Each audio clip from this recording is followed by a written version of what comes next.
It's Monday again. There's no League of Legends from 100T's that was played in the previous week, but we love you so much that we are here anyway to talk to you. And guess what?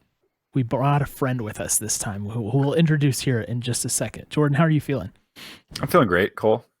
First week without 100 Thieves League to talk about or watch or anything for a while. Withdrawal symptoms yet? I will say the TSM performance gave me enough of that feeling that it's just, I don't. It was really familiar, wasn't it? Yeah. It felt just like home. I really disliked that. It's not right. It's not an okay way to be. They need to stop it. Yeah, they're really causing some cardiac problems, I think. They're out of control. Well, yeah, somebody will stop them. C9. Ooh, bold prediction. Or not. You be the judge, chat. All right, we're not here to talk about that, though. We're actually here to have an intelligent conversation, and it won't be intelligent on our account. It'll be intelligent on account of our guest. Tonight, we are very happy to welcome back to the podcast Kelsey Moser, who is the Academy Director and Head Coach for 100 Thieves, as I'm sure most of you know. Welcome, Kelsey. Hi. It's good to be back. Usually I'm just hanging out in chat, so this is an adjustment period. You get to be an active participant tonight instead of a chatter. So the true VIP seat is in the layout. Yeah, right. We promoted you. Yes. Yeah. Nice. Well, a lot of conversation going on right now, and so we thought we would take the night to talk about some of the things that have been on Twitter, have been on Reddit, and that you guys as an organization are facing right now as you look at the looming off season. So we're going to run through several topics of conversation in chat. We're just going to kind of have like a free flowing thing as we talked to Kelsey. Last time we had you on, it was way more of a structured point by point thing, and this time we're just kind of giving you a space to share some thoughts, and we'll bounce some things off of you, and you can tell us how wrong we are, which is one of our favorite things to do. So yeah, I mean, everyone is entitled to their opinion, so it's okay. Some opinions count for more than others. I'll say that in light of myself. But look, I'm never advocating for people to not have opinions, if that's a thing, because then I'd be in trouble. That will be a thing. We'll talk about that. That will be a thing. Yeah. Well, look, just starting off, this season, with the roster that you had, things changed quickly. You didn't end up lifting a trophy at the end of this season, not this season, even though in past seasons it's been different. You did, though, get 2 players up to that LCS squad. So just in general, wondering how you're evaluating your the Academy program success for 2020, especially compared to last year. Sure. I think in general, the goal of Academy is to make the players that you have on your roster look like LCS candidates, right? And then a lot of times that the best way to do that is to win, because you get the most eyeballs on the finals, and people will use surface level analysis of, oh my gosh, the best players are all on the best team, right? So it's the easiest way to get that. So often those things kind of go hand in hand. Right. Obviously, I think if you keep just the idea in mind of, do my players look like LCS candidates? I think the narrative around our win last year probably took away from some of the guys on my roster a little bit. Can you explain that a little bit? Obviously, the narrative was that they were all hard carried by Someday, right? So, based on that narrative, I'm not sure that I accomplished that goal, right? Regardless of whether or not they were LCS candidates at the time or not. I think depending on the week, depending on the player, depending on the perspective, I guess you could say that the answer is more yes this year. So based on that, maybe this year was a little bit more of a success. It just doesn't feel like that because we're not winning. Yeah, it's weird. It's like success is just not the typical metric when you compete, right? Like you compete for wins, but your wins mean a little something different when your goal is developing. Is there anybody you're particularly proud of from this year, of their progress? Anybody who you thought really evolved over the course of the year? I think a little bit of everyone. So I'll just take this platform to shout out my guys a little bit. Sure. Obviously, I think Fake God has just always looked really stellar. So he definitely, I think, has showing more of the pop-offs that I see from him in scrims on stage now. So I think that's really cool. Yeah. I think all three of the junglers I had did a good job in various different ways. I'm so sorry. I don't know. It's fun. I think I'm really excited to see Contracts like turn into a leader, which is basically what he's become right now. Yeah. And then I think, yeah, obviously Medios did a really good, like he was really easy to work with. A really good job, did a really good job on my team. Was a very positive influence to all of the guys. She's speaking directly to our audience right now, folks. Yes, so take notes. It was like very chill. I think like jungle obviously changes the identity of your team a lot. So my team had to adapt to the jungle, every jungle change. And then I think Ken V is really new, but he was obviously did a good job of like kind of being thrown into a situation, taking it in stride, learning a lot in a short amount of time. So obviously, shout out to him. And then I think Saligo, by the end of this split, had worked a lot on his like communication issues. By the end of the season, I think he and Prismal were kind of our primary talkers. So that was like cool to see as well. And then Prismal probably is my most improved player from day one, like 2 years ago, right? Just because of like he went from a kid who didn't really understand lane that well to someone that people are consistently shouting out as like a carry. He understands win conditions really well. I think people think he is a little bit coin flip, but he honestly is our biggest voice, which I think some people might be surprised to hear. Yeah. So he understands the game a lot better than he did when he started, so that's really cool. And then obviously Breezy, trucking away, definitely learned more about vision, learned more about when he can take windows, stuff like that. So yeah. One of the things you mentioned, and you had an interview recently with Esports Heaven, and this idea of kind of fan awareness, right? And popularity and just the amount of interest that a player can generate being very important metrics for anybody who hopes to succeed in the LCS.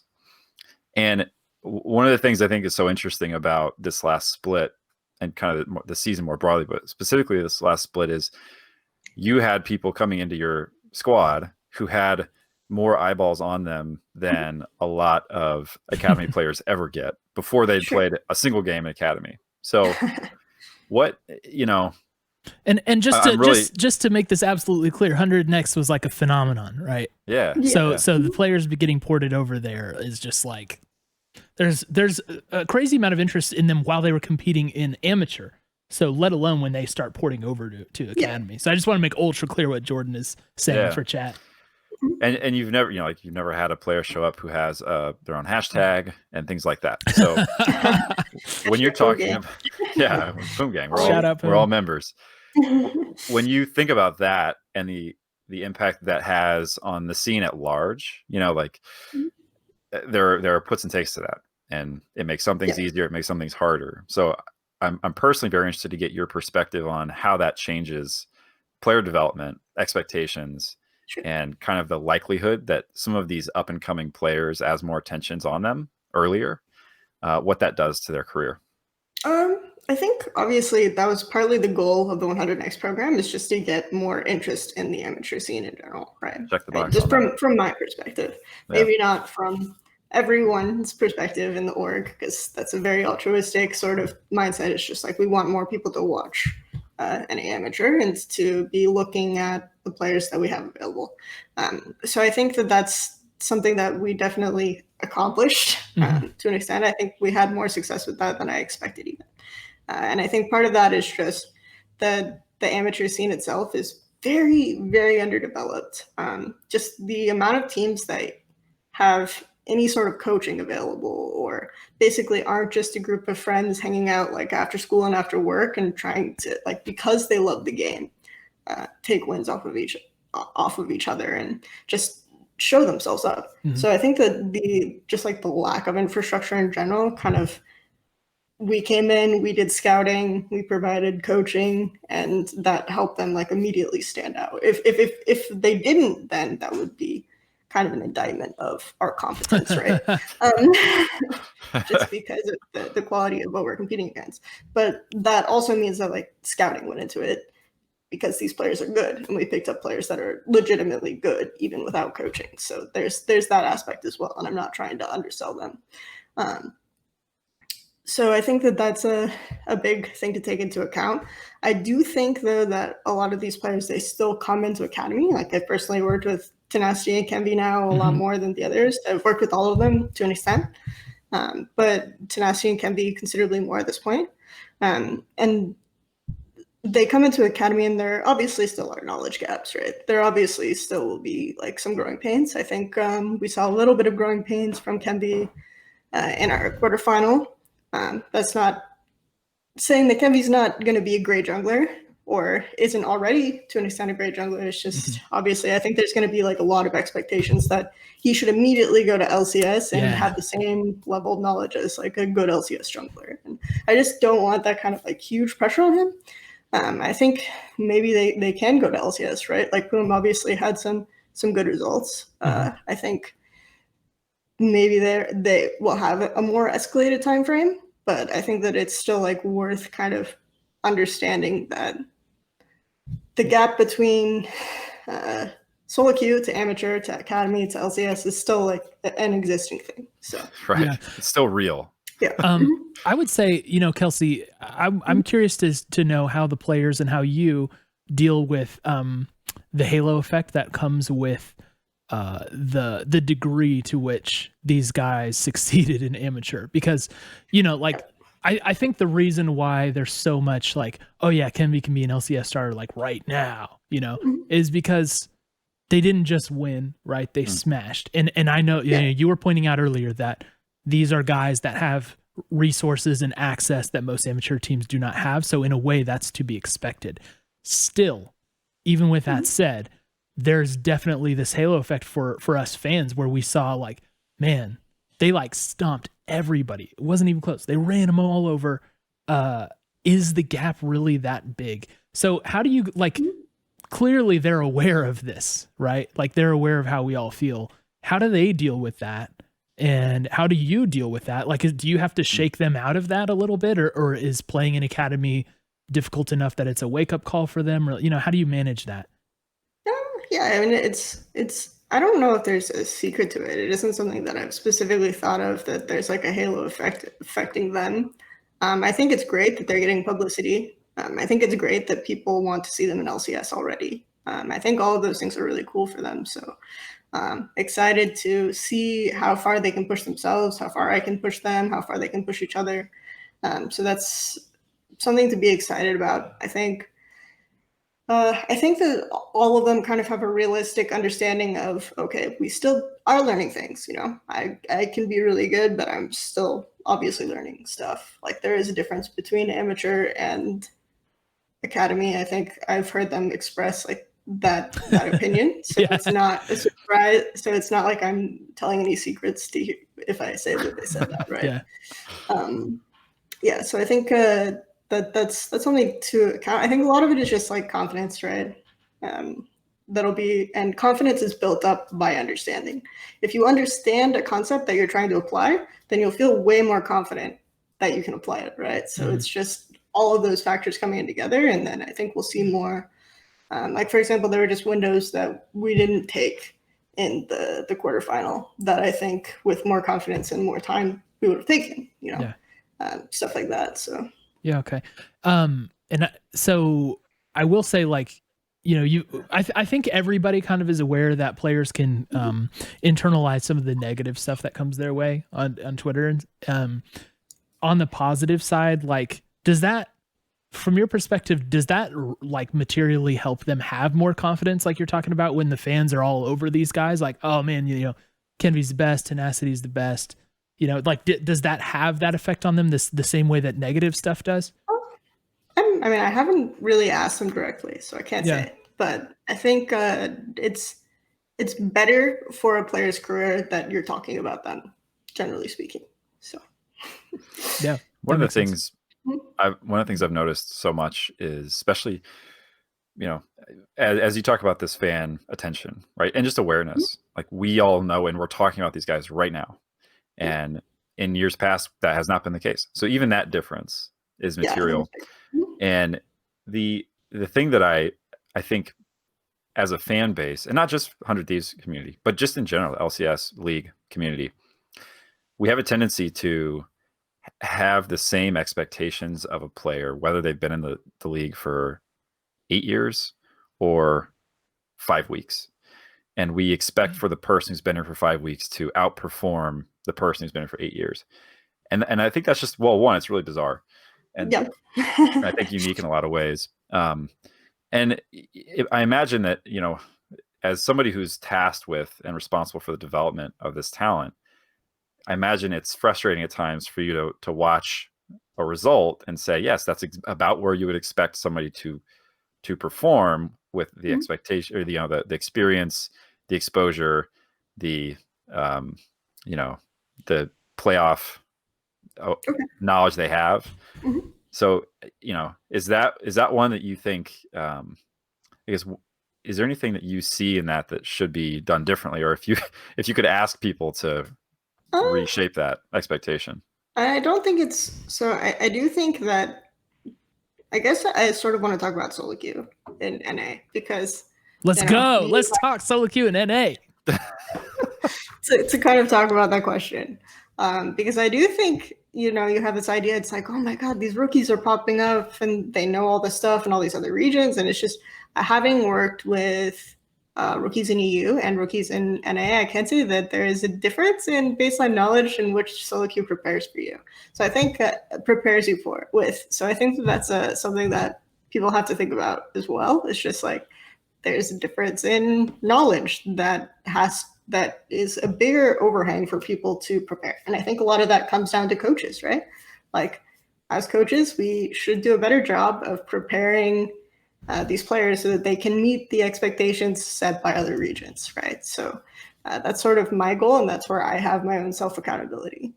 I think that it's fair to be critical of coaching staffs, orgs, stuff like that. Like, in response to all of the conversations that I've been having, a lot of people are saying, well, why are you blaming Reddit? It's like, I'm not trying to blame Reddit here, honestly. Like, I'm not blaming Reddit. I'm just kind of trying to set the groundwork for, like, what the reality of the situation is, you know? Obviously, I'm not going to blame Reddit for all of the problems that North American rookies face. I'm not going to blame Reddit for the fact that our solo queue is really, really tragic. Like,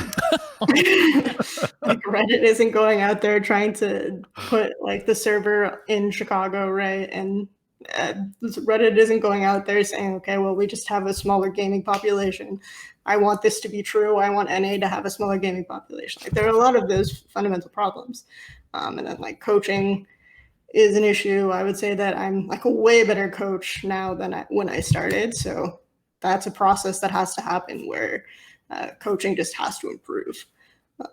And is it fair to rookie NA players to give them a rookie coach? I don't know. But that's, like, the way the infrastructure is. Like, should academy players have more experienced coaches? Like, that's a question that you can ask too. And I think that that's a big thing to look at. There's just a lot of issues going into that exist within the scene that are kind of not preparing our rookies to pop off when they get to LCS. And a lot of that is just, like, the level of infrastructure and solo queue itself. So, do you think that some of those things are just a matter of time? Like, if the league is around for a while, especially with franchise systems, and there's more coaching talent that has been in and out of the coaching pools, do you think that will start to take care of the problem, or do you still think that there's more proactivity needed there? Because, like, sometimes we can hear that and be like, okay, so does that mean we wait, or does that mean we're doomed? Yeah, that's a fair question, right? I think it depends on the kind of person you are. You can be... Well, I'm a jerk and an idiot, so how? So I'd say we wait until it says we're doomed. Yeah, you can. Yeah, exactly. Like you can decide to give up when you're faced with like additional pressures and additional problems, right? Or you can say, okay, what can I do to slowly change the situation? And I think that that's more where I am, or where I perceive it as just like, what can I personally do to try to change the situation? I can be a better coach. I can try to help my org create initiatives like 100T's next. I can start working with players when they're much younger. We can talk to Riot about if there's any possible solution to the solo queue situation. Right? Like there are ideas out there, and obviously, like the amateur, I think is the easiest value added right now. It's just like, how do we, as orgs and as Riot and as also it's like fans. Like, I'm not saying that screw you for not paying attention to amateur. I'm just saying that if you want to support the amateur scene, there are a lot of ways you can do it, just by like putting eyeballs on it. Subscribing to Twitch channels, things like that. So, that's I think one of the untold stories of 100 Next as of yet has been the amount of impact that it's had for fans, because like there's genuine interest in that team. Like there were people, I mean, I would watch all the games. People, I saw the same people coming back specifically to watch these players. If you talk to like the Upsurge guys, for instance, they'll tell you that the numbers were better than they were expecting. All that stuff is like, it's true that more eyeballs came to that. So kudos to you guys in that respect.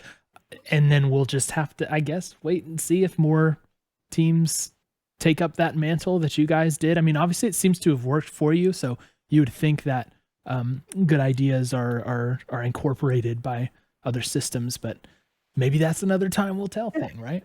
I mean, I think very much within 100 Thieves, it was just all of us felt like it was an eventuality, right? Yeah. Eventually, we're gonna need a third string team, so we should just make one. So I think that that's something that probably other orgs will realize too.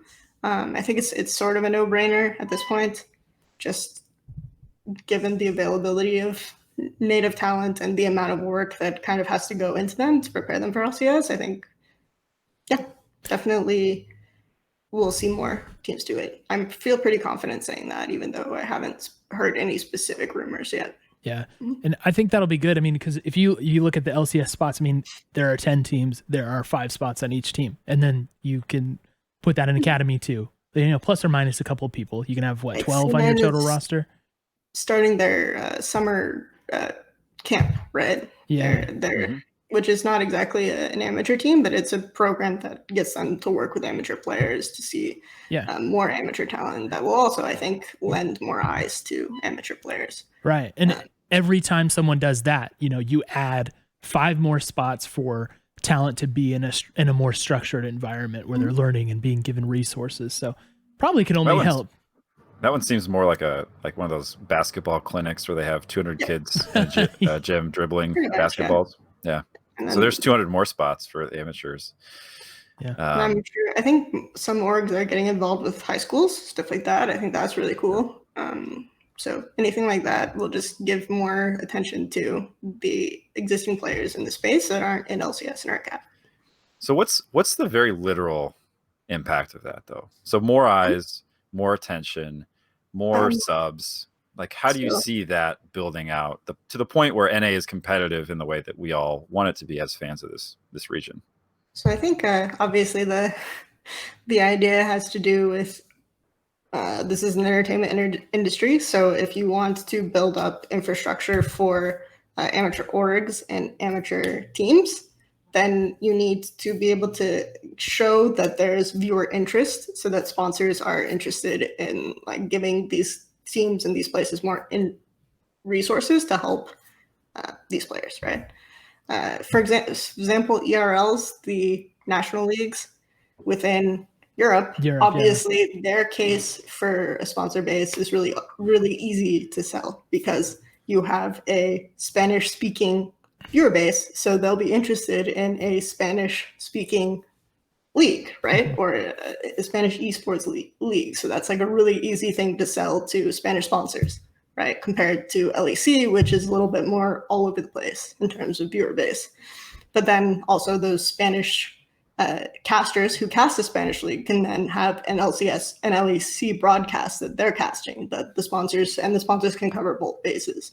So that's like a much easier way. It's like, okay, we have a niche specific audience that we can sell to sponsors. This team hits those bases. There are viewers. There are people who want to interact with Spanish players. Like the Spanish players often stream more often speaking Spanish than English because they'll get more viewers that way. That's just a lot of the times the way it works. So obviously, there's a much more clear model on how those national leagues are built up in the ERLs, and it's not as clear here in NA where everyone speaks the same language. Well, not everyone speaks the same language, but you know what I mean. There's generally a common language being English. So if that's the case, you have to just show that there is an audience, show that there is interest in amateur leagues, and then sponsors will follow. Do you guys hear this? You hear what she's saying? All right. We need to watch more League of Legends. The time is now. Let's mobilize. Cole, we thought we were going to have an off season. Turns out we got work to do. There are winter amateur leagues, guys. Let's go. If you're bored after Worlds, you know where to look. Yeah, can't let EU outshine us in any way. That would be the worst thing for me. We're a bit late to that punch, Cole. They've been doing pretty well. You know what? Don't want to hear that on my own podcast, so I'm gonna cut you off. Man, we're behind. Gotta speed up. All right, shifting gears then. Let's speed up so we don't have to talk about them anymore. Wanted to ask you quickly about Poome, Kelsey, because Poome was. Yep. The way Jordan puts this is that Poome was deemed LCS ready faster than anyone else, maybe in LCS history, right? It was virtually like, okay, how soon can we get him playing with the team now? Like that needs to happen now, right? So that obviously tightened your time window of working with him, and I'm sure that you were aware that this was in motion and that you had to move. So how do you manage the tight window of getting a player ready in a matter of, just a few weeks? And what did you learn like going through that process with him? So I think Poome is really a strange example, just because I think he's the only rookie I've had who like fundamentally understands the concept of tempo, right? When he joins Academy, like I've never had that situation before. He was the guy who, my team with contracts was very much like in your face, like fighting all the time. If you guys watched Academy, and yes, we're just going to take 2v5s and we're going to maybe outhand them or situations like that. And then Poome would be the one who was coming in suddenly saying, okay, guys, we should reset dragons in X, Y, and Z time. Like, let's get vision. Let's make sure we're controlling one side. He was like kind of the pragmatic dad, which was funny because he was the least experienced member, right? Yeah. So that's what made him like kind of unique. I haven't like experienced that before with a rookie. So a lot of the stuff that he was working on was more how can you use your pressure? How can you execute some of these situations and windows? Like how are we thinking of the map in relation to when we're getting vision and stuff like that? So I mean, it's hard to say, like, if there was a crunch time or how do I prepare him? It was just always like, okay, well, we need him now, and then, okay. We need him yesterday. Coincidentally, I felt like he had his most impactful, like, game against us, like, the 100A game versus CLG Academy. If you guys watched that game, it was probably, like, his best performance. So he was just, like, suddenly... coincidentally, I felt like, okay, he can do this, so. And then he showed up and he did.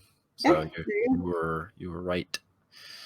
Which is not to say that he's a perfect player and he's a finished product, because those two things are different. Wait, what do you mean? He obviously is an LCS starter and should be held accountable as such, Jordan. Right. Did you understand that he had a game that was less than perfect, Cole? And I'm just curious if we should continue to support him. I don't know. I guess it's like we see a lot of positive things about Poome. I think a lot of people see a lot of positive things about Poome. It's hard to look insane when your team loses. So it's just back and forth situation, right? So yeah, I appreciated how Mark kind of cleared up his tweet and like his intentions and everything on Hotline League and on the dive. Like I ended up not really finding like a too much fault in what happened. I wouldn't have done it myself, but you know, I kind of understand. And fortunately, seems like Poome kind of took it on the chin, and he's just gonna keep chugging forward, which another indication of his maturity, probably. You know, so that's a good, maybe rarer than we'd like quality, but we're gonna gonna embrace that and hold on to it.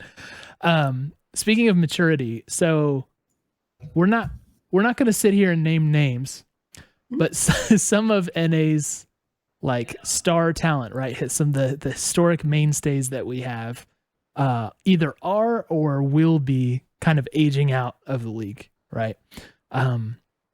There's some debate about how good or bad some of these guys are that have been playing for years and years and years. But the fact is, they're going to be leaving their posts as NA mainstays. So the next generation of talent will have the opportunity to come in and make their mark on the league. Do you think that the way teams are currently handling their like academy programs is preparing us to fill the gap adequately? I know that, you know, you mentioned some of the NA shortcomings that are kind of built into our system, but I guess what I'm asking is like, when this happens, when these guys leave, are we just going to be like worse, or do you think like the substitution will be pretty adequate there? I think I have a lot of faith in the resilience of players coming up. So I think that they can learn fast as long as we give them the time to learn. I think even in EU, right, you have players like Abidage, who, how long has he been playing until suddenly, oh my God, people are comparing him to Abi Faker, Faker Dage, whatever. Like it just takes a while, right? Sometimes it just takes a while for players to like really find their confidence or their footing, or maybe they need Gilius. Well, are we giving them their adequate shots here? You know, circumstances. I don't know. Like it's I personally think I could do a better job. I'm sure a lot of other coaches in academy feel that way. I think scouting can be improved. I think, you know, I'm not here to condemn like everyone's program, because I don't understand the reasoning or the insight or why certain teams are building the rosters the way they are. But I do think that it's just a collective need to be better. So, well, do you think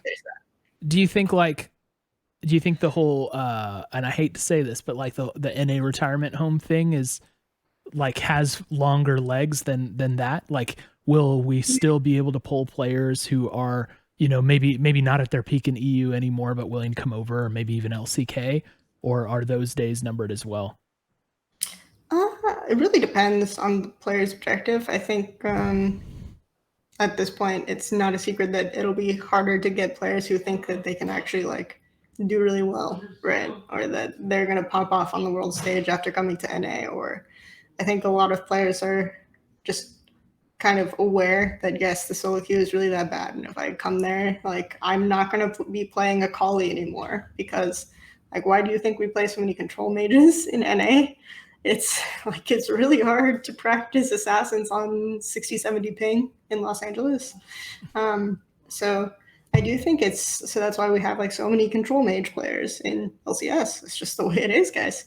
So I think that that's just going to be a concern, that players from overseas are going to look at this environment, and you aren't going to get people who are really motivated to improve coming here. And that's just, I don't think that that's a shock to anyone to hear.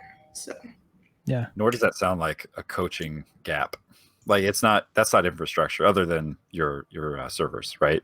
That has an influence, direct influence on some of that stuff. So that feels tricky to overcome.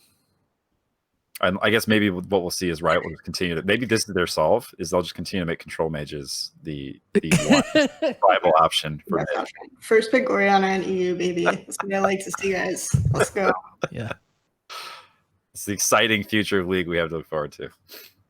Man, Orianna is so fun to watch when it's like a good Ori player. Like, rookies Orianna is pretty insane, guys. If you watch LPL, I love that shit. So there you go.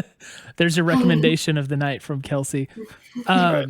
So, am I reading you right, Kelsey? That sounds like, I brought up this retirement home, this import players kind of deal. Am I reading you right that that's not your preferred strategy if you have your way long term? Like, are you looking I more? can't speak to organizational strategies, right? I think that if we do that, we're never going to compete internationally, and maybe that's putting the cart before the horse, right? Yeah. It's just maybe one day as a region we want to compete internationally. Are we going to do that with players who are done trying to compete? It's a question to ask ourselves effectively. So Yeah, it certainly sounds like it's going to require more than just the 100 Thieves program doing this, and that's, I guess that's where I'm worried, because as someone who really likes NA and I like watching the best League of Legends that there is, but I want NA to be in that discussion for best League of Legends there is, no matter how long term of a thing that is. But it's kind of hard to look at what's currently happening with a lot of like just high expenditures on players, like crazy salaries and buyouts and stuff like that for players who are not even domestic, and see like and have that trust and that faith that like we will develop the NA talent pool and the resources will be there long term.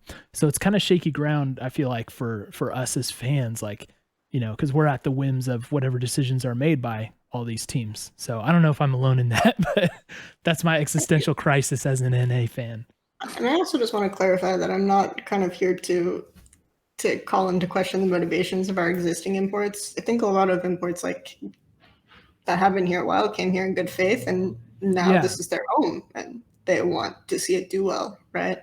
They want to see North American teams be better, and will put in more effort to help their teammates, right? Those players definitely exist.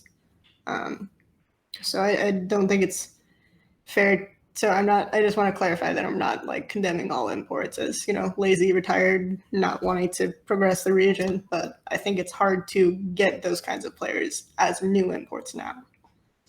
Yeah, I think that's fair. Like, and I should be also careful to point that out too. When we bring out the retirement home thing, it's not that these players aren't trying their best, but it's just, their spots may have been taken from them, in other leagues. So yeah, and it's that meme is not one that it's certainly not one we're trying to perpetuate in NA, right? I think that's you just hear that in EU dropped it just the other week.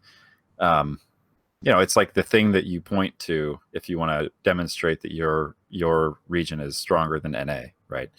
And so it's there, and I think that's the question is, do we have a future that looks different from that in meaningful ways? And I think that the way you get there is by having the players in the region that make it so that other players want to come here, right? And not just as a way to kind of collect a little income as your career winds down, but if you have a genuine ambition to win worlds, you feel like this is a viable path there. And I think that for a lot of players right now, it just doesn't feel that way because our recent performances haven't shown that to be the case. I think years ago there was kind of the myth that importing more players would improve our solo queue. I think at this point it's very clearly a myth. We have players like Sven who really, really try hard in solo queue. Stays at the top of the ladder, yeah. He like everyone who plays against him in solo queue just talks about how much he's trying, basically, in every game that he's playing.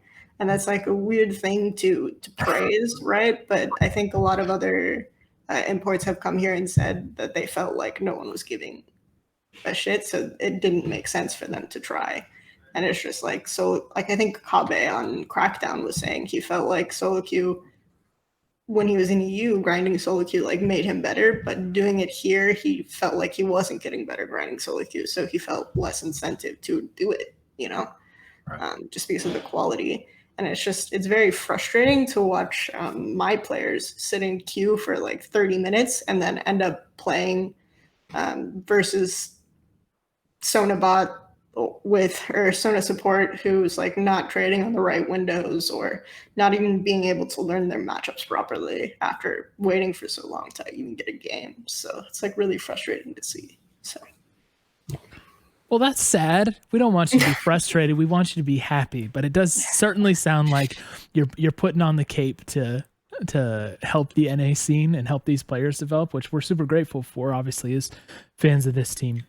So thank you for doing that.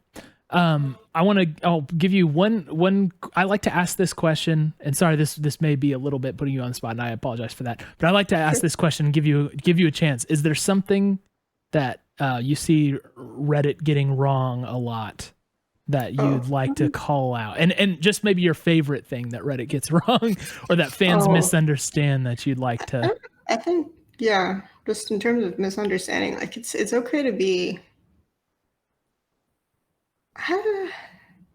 That's hard, right? I think I have to think about that one more because I'm not here to like indict Reddit right now. I feel like Reddit it feels properly indicted by me enough. Well, maybe expand that to like, yeah. you know, you've hung out in our chat before. Are there things we say or that I say or that Cole says? And Sure. and let me just preface this by saying one of the things we always say is you should critique people. And I feel like one perspective fans never get, or if they do, it's usually in some format that feels wildly inappropriate, like somebody losing their cool at a press conference or something. But as part of this broader conversation, right? Like, what are the types of things that fans don't get, and that or that fans just get wrong, right?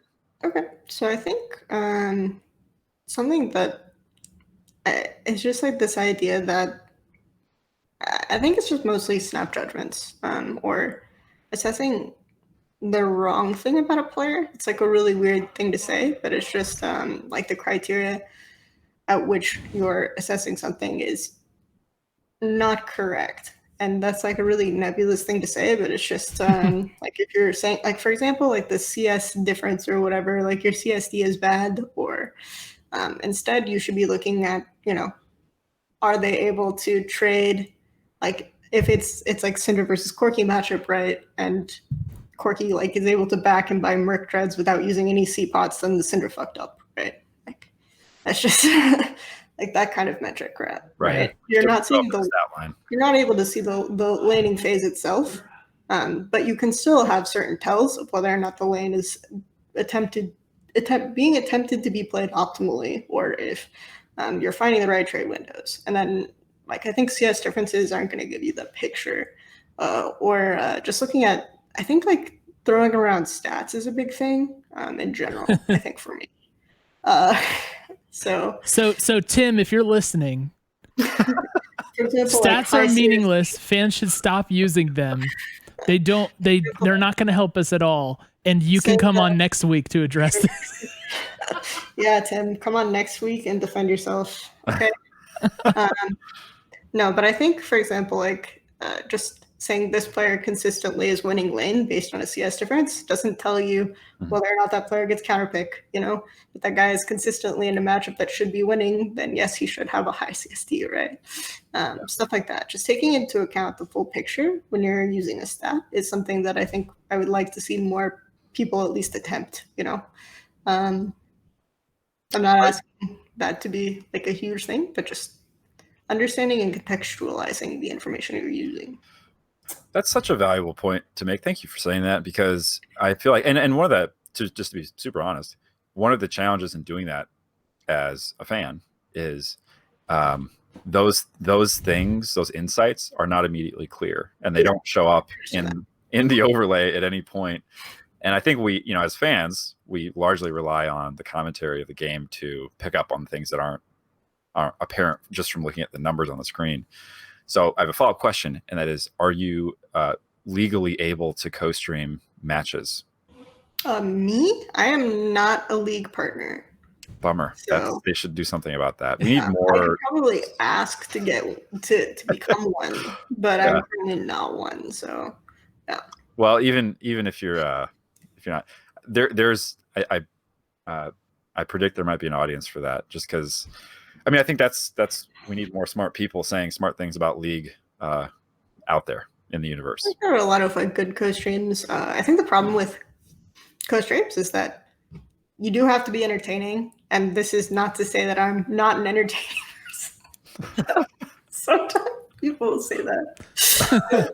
You do have to be. I think like a lot of information can be really dry, so it's about striking that balance. And so you might see like really smart people doing co-stream, and then they spend like the full game talking about their teddy bear, you know, like it's just the way, sometimes that's how it balances out. But there are a lot of good co-streams out there. I mean, Sneaky and Meteos are doing them, like LS is doing them. I Will Dominate has like a lot of guests from EU come on and talk really frustratedly about how bad NA is, which maybe isn't the most helpful for NA fans or the most fun to listen to, but like sometimes there are really good insights there. So yeah. Can I actually ask a question about this? We didn't plan on asking this, so if you want to punt on it, that's totally cool. But sure. I mean, you're bringing up some of these streams that you're bringing up are streams that, in my personal, I don't know if this is just my personal taste or whatever, but some of these people like habitually flame players, right? And they like make fun of people to too much of a degree. And I mean, I'll call it out directly. I mean, you were talking about Meteos and Sneaky. I mean, Meteos took a huge dump on Cody's son. Sure. You know what I mean? Like on stream. This is a 2-time former teammate. You know, it's like that stuff like gets on my nerves. So it's like, is there are people who do these co-streams, like LS included, right? Like, are they spending too much time trying to be entertaining, and does that taint it? Or it's an entertainment product. You know what I mean? Like can we truly rely on that, or is like the Morelos thing a bit? You know what I mean? As a former content creator, definitely you have like a bit, right? I would say my last bit was probably how you set up the map for side laning, or like using midwave to set up the map, stuff like that was probably like the last really big bit that I had.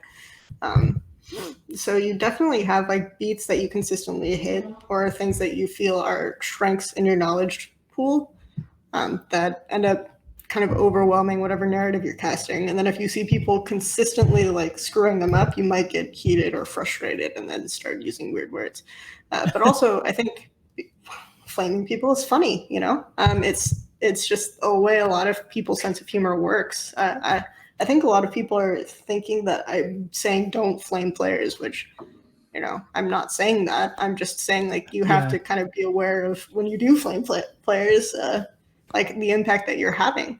I think casters in particular, analysts and co-streamers, like what we're talking about, when you do like that creates a public perception, that it creates a narrative that ends up having the power to influence players' careers. So just being aware of that. And I think as an ex-content creator, I always took, I say X, but I still do dabble in content. So as a content creator, when I put on that hat, I always take very seriously the responsibility that I feel like I have to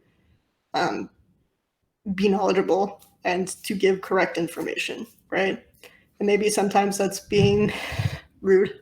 Maybe sometimes that's flaming a bit, but I think I personally prefer it when people take that responsibility very seriously, or aware of that responsibility when they're doing content. But you know, generally content creators aren't beholden to anyone but themselves, right? They're beholden to their audience and themselves. So like convincing them that that's a good responsibility to have is sometimes difficult. But you know, if a player deserves flame, that also means sometimes you flame the player, right? So we just got to start calling it something different than flame, because flame is like, you know what I mean?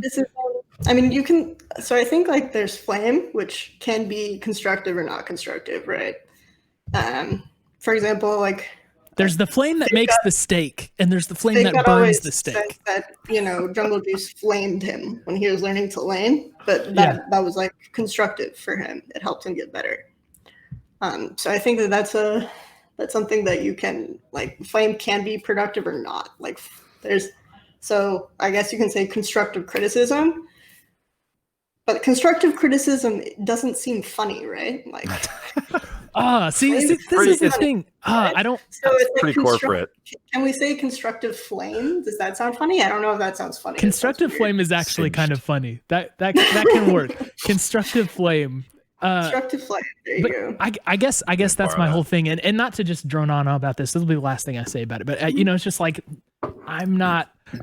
I don't know. It's like if you want to hold Twitter users and Redditors like accountable for like, hey, don't go toxic on these players. Don't fill up their DMs with threats or like endless flame or whatever. Definitely something else they don't do. But obviously, but the content creators can't just use flame as entertainment and expect that not to happen because fans are so easily influenced. They can see that and just like, okay, that's what we do. Let's take it to the next level. You know what I mean? Like it's just irresponsible. And I guess I'm a boomer, so like it's just not my thing anyway. And it's not like, oh, a player never deserves criticism or it's never okay to make fun of players. I make fun of players on our account all the time. But it's just like people just love to dunk on people more than anything else. And that drives me insane because how can we expect to like fix all these other problems if everybody's just looking for that opportunity at every second? Like if I was a player, I literally would never look at social media. Like I would just turn it off because there's nothing there for me. Yeah, I mean, I think a lot of times that's the case, right? It's just you tell players to stay off social media, they will or they won't. It's whatever. But it's like if you're telling them to stay off social media, they know it's there anyway, So it's just kind of the way it is. I think like stuff like FBI getting threats in DMs is really sad. That happens to players all the time. But that's like definitely taking it too far. You can make jokes.